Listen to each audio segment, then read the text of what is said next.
कुतर्क योगेन तत्फलम नैव भक्षितम। कुतर्क करके उस फल को नहीं खाया। बहन ने उसको बहला दिया कि मैं तुझे अपना पुत्र दे दूंगी और तू इस फल को मत खा, इसको यदि तुझे देखना ही है तो गैया को खिला दे।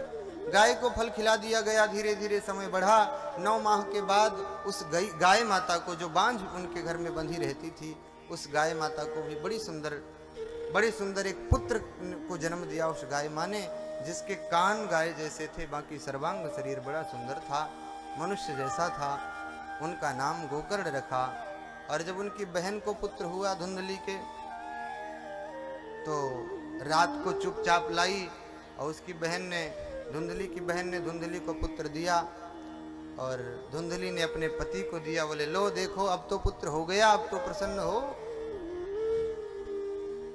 धुंधकारी ने जब आत्मदेव ने जब धुंधकारी को अपने गोद में उठाया, तो आत्मदेव शर्मा के आत्मक ज्ञान ने उन्हें रोका। सावधान हो जाओ, ये आपका पुत्र नहीं है। आप सोचो, आत्मदेव शर्मा विचार करने लगे कि मैं इतना सुंदर हूं, इतना तेजस्वी हूं, त्रिकाल संध्या करने वाला ब्राह्मण हूं, इतना तेजोमय मेरा दैदीप्यमान देह है, शरीर है, और मेरी पत्नी इतनी सुंदर है, कर्कश भले थी थोड़ी सी, पर मेरी पत्नी इतनी सुंदर है, मैं स्वयं इतना सुंदर हूं, और हम दो सुंदरों के बीच में ये कुलांगार पैदा कहां से हो गया? आप सोचो, 2 यूरोपियन के बीच में एक अफ्रीकन पैदा हो जाए तो डाउट वाली बात तो है ही है, ये संदेह तो हो ही करेगा। 2 गोरों के बीच में एक काला कलूटा आ जाए, कहीं तो गड़बड़ी है। बोलो राधे राधे। आत्मदेव शर्मा ने जब उसको अपने गोद में लिया, आत्मदेव शर्मा का मन खटका। बोले ये पुत्र नहीं है मेरा। लेकिन मोह ने ज्ञान के ऊपर पर्दा डाल दिया। बोले कोई बात नहीं, चाहे काला हो चाहे गोरा हो, पर है तो मेरा। धीरे धीरे दोनों बढ़ते गए। गोकर्ण पंडितो ज्ञानी धुंधकारी महाफलः। गोकर्ण पंडित और ज्ञानी हुए, धुंधकारी महान दुष्ट नालायक हुआ। जो बिल्कुल लायक ना हो वो नालायक, वो किसी लायक न था। रात दिन पाप करता, मद्यपान करता, स्त्री गमन करता, चोरी करता, लोगों के घरों में रात को जाकर आग लगा देता, बच्चों को उठाकर कुएं में डाल देता, इतने अपराध करता, इतने पाप करता। और एक दिन तो उसने हद कर दी।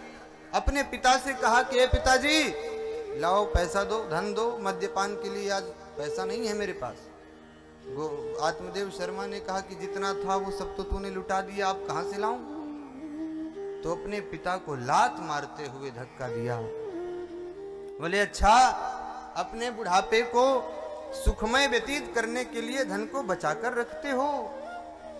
आज आत्मदेव शर्मा जब अपने पुत्र के द्वारा मार खाए, तब उनको ज्ञान हुआ। क्या इसी पुत्र के लिए एक दिन मैं मरने जा रहा था?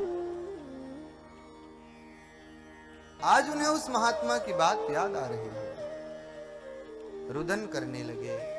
इतने में बाहर से गोकर्ण जी महाराज आए। गोकर्ण जी के चरणों में गिर पड़े पिता आत्मदेव शर्मा। आत्मदेव ने कहा, हे पुत्र देखो, तुम्हारे भाई को जरा सी भी तमीज नहीं है, उसने अपने पिता को ही लात मार दी। गोकर्ण जी ने कहा, पिताजी सावधान, मैं ना किसी की निंदा सुनता हूं ना किसी की स्तुति सुनता हूं, संत दोनों से निवृत्त है। यहां पर गोकर्ण जी महाराज ने 2 श्लोकों में मानो पूरी भागवत का सार कह डाला। बहुत प्यारे श्लोक बोले गोकर्ण जी, और केवल 2 श्लोकों में वैराग्य हो गया आत्मदेव को। गोकर्ण जी क्या कहते हैं सुने। देहे स्थिमान सरुधिरे भीमतिं त्यजतुं जाया सुतादिषु सदा ममतां विमुञ्च पश्यानिशं जगदिदं क्षणभङ्गुनिष्ठ वैराग्यरागरसिको भवभक्तिनिष्ठः देहे स्थिमान् शरुधिरे। हे पिताजी, आप इस देह को जो अस्थियों से, मांस से, रक्त से और गंदगियों से भरा हुआ है, उसको आप अपना मानते हो, उस पर आप अभिमान किए बैठे हो। मैं पंडित आत्मदेव शर्मा का अभिमान लिए बैठे हो। देहे स्थिमान रुधिरे रुधिरे रुधिरे,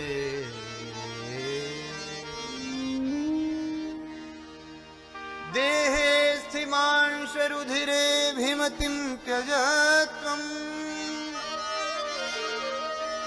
इस देह की प्रति जो अस्थि मांस मज्जा और गंदगियों से भरा है, अभिमतिम, अभिमान की मति बना कर रखे हो, इसके प्रति अभिमान की बुद्धि बना कर रखे हो, इसका त्याग कर दो।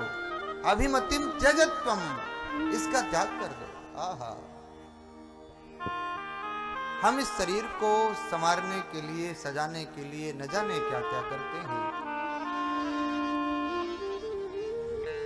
जगत की सत्यता को देखो, इस क्षणभंगुर जीवन को समझो।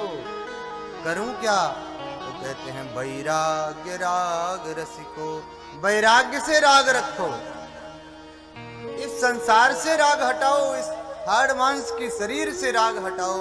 तो राग लगाऊं कहां?